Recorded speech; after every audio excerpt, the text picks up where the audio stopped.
जय भारत, जय हिंद, वंदे मातरम। साथियों, स्वागत है आपका हमारी रोजाना 10 मिनट 50 मिनट की सीरीज की इस क्लास में। चलिए साथियों, स्टार्ट करते हैं अपनी आज की क्लास। पहला प्रश्न आपकी स्क्रीन पे, पुनः ताम्रपत्र लेख संबंधित हैं। ये जो लेख है दोस्तों, ये संबंधित हैं प्रभावती गुप्ता से। फिर नेक्स्ट क्वेश्चन, रूपक सिक्के प्रचलन में थे। जो रूपक जो है सिक्के दोस्तों, ये गुप्तों के शासनकाल में प्रचलित थे।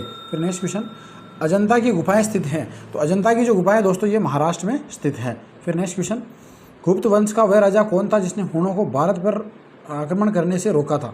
तो वो राजा था दोस्तों सम्राट स्कंदगुप्त। फिर नेक्स्ट क्वेश्चन, गुप्त राजवंश किस लिए प्रसिद्ध था। तो गुप्त राजवंश जो है कला और स्थापत्य के लिए प्रसिद्ध था। अजंता कलाकृतियाँ किससे संबंधित है। अजंता की जो कलाकृतियाँ दोस्तों, ये गुप्त काल से संबंधित हैं। कुछ विद्वानों के अनुसार कवि कालिदास किसके राजकवि थे।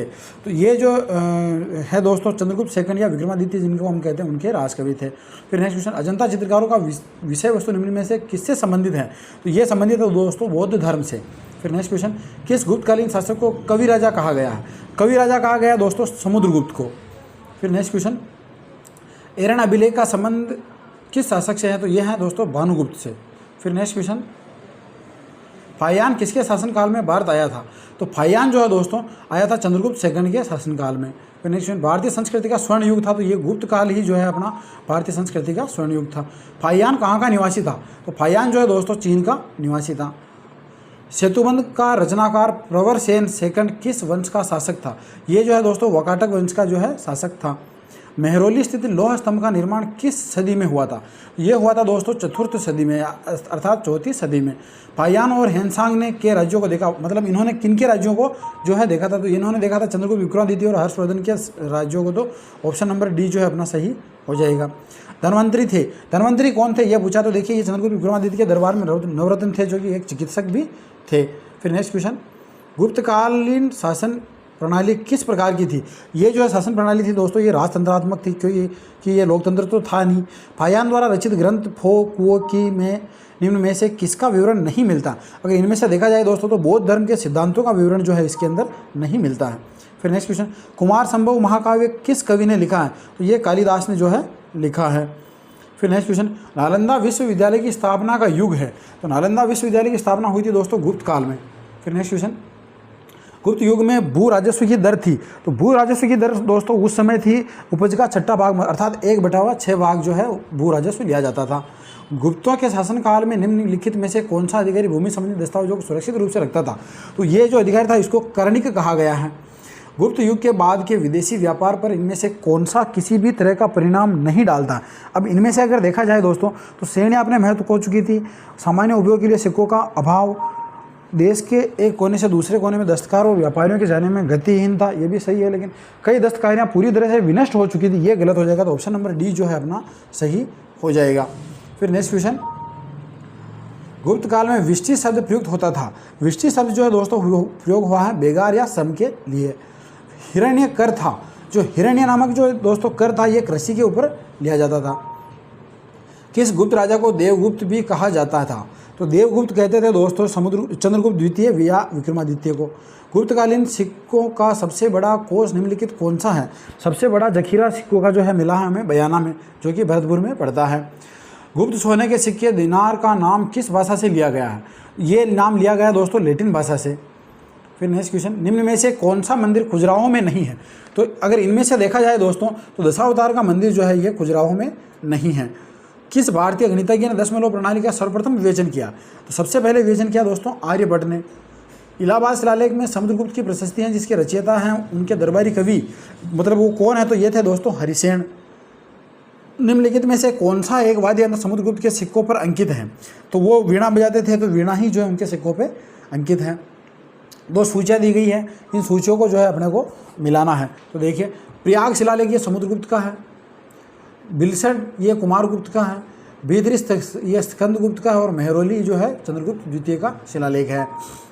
निम्नलिखित में से किस मंदिर को गुप्त मंदिर वास्तुकला के प्रतिनिधि उदाहरण के रूप में जाना जाता है। अगर इनमें से देखा जाए तो देवगढ़ का जो दशावतार मंदिर है दोस्तों, इसको जो है इनके वास्तुकला के प्रतिनिधि के रूप में देखा जाता है। फिर नेक्स्ट, इलाहाबाद स्तंभलेख में उल्लिखित समुद्रगुप्त द्वारा विचित दक्षिणापथ के राज्यों को क्रमानुसार लिखिए। अब इनमें से उनको क्रम में जमाना। तो देखिए, सबसे पहले उन्होंने जीता था पृष्ठपुर को, फिर उसके बाद नंबर आता है कांची का, फिर आता है वेंगी और फिर देवराष्ट्र का। तो 3, 2, 4 और 1 ऑप्शन नंबर डी जो है अपना सही हो जाएगा। फिर नेक्स्ट क्वेश्चन, निम्नलिखित को सुमेलित कीजिए और सही उत्तर का चयन कीजिए। अब इनको जो है अपने को सुमेलित करना, तो देखिए सांख्य दर्शन ये कपिल मुनि से संबंधित है, सही बात है। योग दर्शन पतंजलि, न्याय दर्शन गौतम और वैशेषिक दर्शन कणाद से। ये जो 1, 2, 3 और 4 अपना सही हो जाएगा। सही उत्तर का चयन करना अब इनमें से। अब देखिए आप कि गुप्त काल में वाग्भट ने अष्टांग हृदय नामक ग्रंथ की रचना की, सही बात है। पालकाव्य ने हस्त्यायुर्वेद ग्रंथ की रचना की, ये भी सही। मालविकाग्निमित्रम कालिदास की रचना, ये भी सही है। और गुप्त युग को भारतीय इतिहास का पैराक्लिस युग कहा जाता है, ये भी सही। तो 1, 2, 3 और 4 सही हो जाएंगे, ऑप्शन नंबर डी। निम्नलिखित में से किस काल को भारतीय इतिहास का स्वर्ण युग कहा जाता है? तो भारतीय इतिहास का स्वर्ण युग कहते हैं दोस्तों हम गुप्त काल को। फिर नेक्स्ट क्वेश्चन, प्रयाग प्रशस्ति का लेखक निम्न में से किसका दरबारी था? तो ये दरबारी था दोस्तों समुद्रगुप्त का, जो हरिसेन था। नाटकों में से किस नाटक में दुष्यंत व शकुंतला की प्रेम कहानी की कथा मिलती है? तो इनकी कथा मिलती है दोस्तों अभिज्ञान शाकुंतलम में। फिर नेक्स्ट क्वेश्चन, निम्नलिखित को सुमेलित कीजिए और सही उत्तर का चयन कीजिए। तो अब देखिए शूद्रक मृच्छकटिकम सही है, कालिदास रघुवंश, सुबंधु वासवदत्ता और भारवी किरातार्जुनीय। फिर नेक्स्ट क्वेश्चन, निम्नलिखित को सुमेलित कीजिए। अब यहाँ भी जो है अपने को इनको सुमेलित करके लिखना है। शिशुपाल वध माघ का है, आर्यभट्टीय आर्यभट्ट का, पंच सिद्धांति का, वरामिहिर का और खंडखाद्य ब्रह्मगुप्त का लेख है। गुप्त वंश का संस्थापक राजा था, तो गुप्त वंश के जो संस्थापक राजा थे वो है श्रीगुप्त। फिर नेक्स्ट क्वेश्चन, निम्नलिखित में सुमेलित नहीं है। अब जो गलत है इनमें से वो अपने को बताना। तो देखिए चंद्रगुप्त प्रथम कुमार देवी, सही बात है। समुद्रगुप्त दत्त देवी, चंद्रगुप्त विक्रमादित्य कुबेर नागा, ये भी सही। और कुमारगुप्त प्रथम प्रभावती गुप्ता, ये गलत हो जाएगा। तो ऑप्शन नंबर डी जो है अपना सही हो जाएगा। गुप्त संवत को प्रारंभ किसने किया था? तो गुप्त संवत को जो है दोस्तों स्कंदगुप्त ने प्रारंभ किया था। किस शासक ने राजा रानी प्रकार के सिक्के जारी किए थे? तो दोस्तों अगर देखा जाए तो चंद्रगुप्त प्रथम जो थे राजा, उन्होंने राजा रानी प्रकार के सिक्के जारी किए थे। ऑप्शन नंबर सी अपना सही हो जाएगा। गुप्त शासकों में सर्वप्रथम सोने के सिक्के किसके द्वारा चलाए गए थे?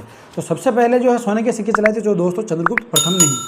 फिर नेक्स्ट, यहाँ 2 सूचियाँ दे रखी है, एक तरफ विद्वान और दूसरी तरफ गुप्तों का वर्णन दे रखा है। तो इनको जो है अपने को मिलाना। तो केपी जायसवाल ये शूद्र, सही है। दशरथ शर्मा इनको ब्राह्मण मानते हैं। गौरीशंकर हीराचंद ओझा इनको क्षत्रिय मानते हैं। और एलन और अल्टेकर इनको वैश्य मानते हैं। फिर नेक्स्ट क्वेश्चन, समुद्रगुप्त को भारत का नेपोलियन किसने कहा? यह प्रश्न कई बार रिपीट हुआ दोस्तों। विंसेंट ऑर्थर स्मिथ जो थे, वी ए स्मिथ जिन्हें हम कहते हैं, इन्होंने समुद्रगुप्त को नेपोलियन कहा है। अमरकोश के लेखक अमर सिंह किस गुप्त शासक के दरबार में था? तो ये अमर सिंह जो है ये दरबार में थे दोस्तों चंद्रगुप्त विक्रमादित्य अर्थात चंद्रगुप्त सेकंड के दरबार में। गुप्त काल में भुक्ति का प्रशासक कौन था? भुक्ति जो है उसका प्रशासक था दोस्तों ऊपरीक, उसे ऊपरीक महाराज भी कहा जाता था। ये थी दोस्तों अपनी रोजाना 10 मिनट 50 मिनट की सीरीज़ की आज की क्लास। आशा करता हूँ आपको क्लास पसंद आई होगी। अगर क्लास अच्छी लगी हो तो लाइक शेयर और सब्सक्राइब जरूर करें। धन्यवाद।